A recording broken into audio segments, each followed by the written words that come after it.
Good morning, dear children. Welcome back to history class. Children, today we are going to start a new topic, that is chapter number 7, Weavers, Iron Smelters and Factory Owners. Children, this is an important topic. Now you will be thinking that how it is correlating to the other topics which we have covered till now. So the answer is it is correlating if we are trying to correlate it with the past lessons or chapters which we have covered. Like we have already discussed about the changes which took place in British India, right? Earlier it was called India was called as a golden bird. Later on, after the British came to India, they called it means the period which they ruled was called as the modern period. So how it became modern, that also we need to study in this chapter. So the first change which took place was the emergence of textile industry in India. Textile and iron and steel industry, these two were the you can call the backbone of industrialization in India. And the flourish of industrialization, also known as industrial revolution and mechanized production. Earlier the production was done with the help of hands. There were no machines. People used to work by their hands and use hand operated machines only. Later on fully automatic machines came, or semi-automatic machines came, which were producing in bulk. India under the British rule. This is another important point in this chapter which we have to study in this. When India was under the British rule, many changes took place in India, like modernization came into existence. Industrialization was forced.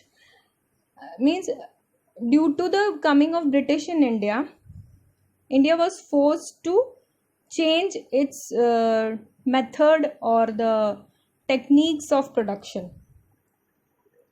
During those days, Britain was called the workshop of India because Britain was the only country which was producing many of the things around the world, and it was producing in bulk and exporting it to other countries.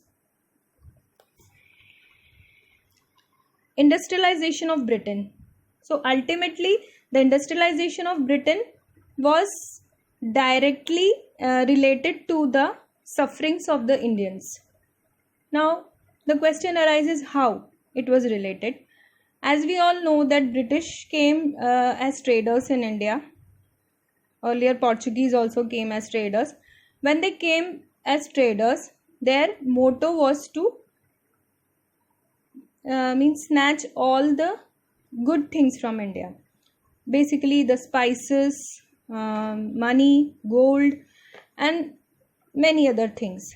Later on what they did, they started East India Company here, set up an industry here and started producing goods here. Okay, basically textile. Then slowly they started interfering into the official matters of the kings and rulers, and they just seized their lands from the the peasants also. Many of the things they did, and they made their territory in India or made their colony in India. Okay, so that is only explained in this chart, that is conquest and colonization of India. Later on due to the industrialization or the flourish of industrialization, colonization was done in India by the British. Trade to tertiary, that means first they came as traders, later on they started interfering in the official matters of the courts of the kings, and finally they became the rulers or the ultimate authorities who were ruling our country. Now how all this happened? Due to the supply of raw material to vast market for selling goods, they used India because India was rich in many of the resources like cotton, jute, and spices and many things. So they came to know that the raw materials which were needed for the supply, to produce goods in large quantity, will be ultimately they will get from India only. So what they did, they utilized the resources which are available in India, because they were getting the resources in very cheap rates. Okay, so it was very much beneficial for them. So what they were doing, they were taking the raw materials from India. Suppose, for example, we take the example of cotton only. They took raw cotton from India, then they produced clothes in Britain in the mills. After that, again these sewed clothes were sent to India for sale. Okay, so this was the result, means they were taking our resources and selling it back to us only. ये था, मतलब हम ही से raw material खरीदते थे और हम ही को उसी का प्रोडक्ट बनाकर बेचने की कोशिश करते थे. So they were they were earning much more profit. And what was the impact? Manufactured goods from Britain began flooding in Indian markets. So what happened to the weavers? Their job was over, or they became unemployed. Now what all topics we have to cover in this chapter? First, Indian textiles and the world market, means the textiles which were there in India or produced in India, and its relation to the world market. Words tell us histories. Words tell us histories means which all words came from the textile, means nowadays the words like calico or bandhana, whichever textile goods or means cloth which we are using, no, how they came into emergence. Okay, how the calico came into existence, how the word calico came. Who were the weavers? Who were actually weaving clothes? Were the machines weaving the clothes, or there were weavers who were actually behind this whole process? Cotton mills come up.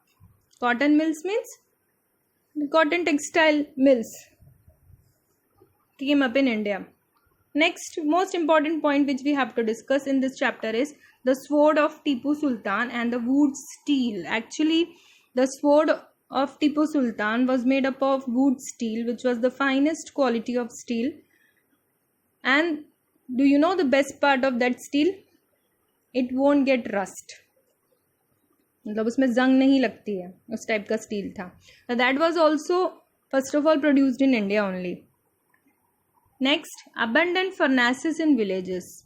Abundant furnaces like many other, like there was smelters also, iron smelters, and they used to make tools. So furnaces were there to melt iron and to mold it into different shapes. So how, and there was another work which was done, that is brick making. For that also furnaces are needed to bake the bricks. So all these things were done, that we will discuss in detail. Iron and steel factories come up in India. This was the great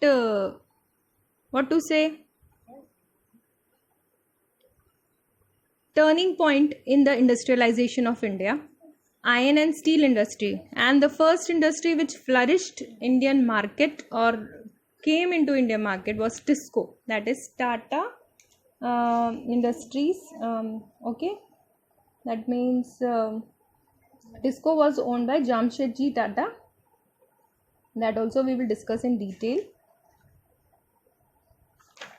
Okay students, so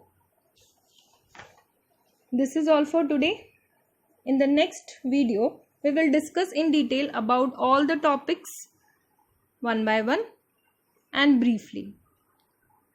Till then, goodbye.